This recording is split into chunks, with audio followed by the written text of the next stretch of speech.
Tangail medical college হাসপাতালের অব্যবস্থাপনার বিরুদ্ধে অভিযোগ জানাতে গিয়ে জেলা ছাত্র ফেডারেশনের সভাপতি ফাতেমা রহমান বিথিকে অবরুদ্ধ ও শারীরিকভাবে লাঞ্ছিতের অভিযোগ উঠেছে। সকালে এক রোগীর খোঁজ নিতে হাসপাতালে যান ফাতেমা রহমান বিথি।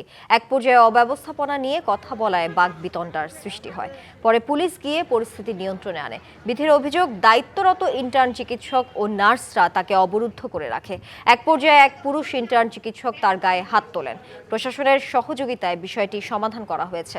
টাঙ্গাইল মেডিকেল কলেজ হাসপাতালের পরিচালক জানান, নিজেদের মধ্যে ভুল বোঝাবুঝি থেকে বাকবিতণ্ডার সৃষ্টি হয়েছিল।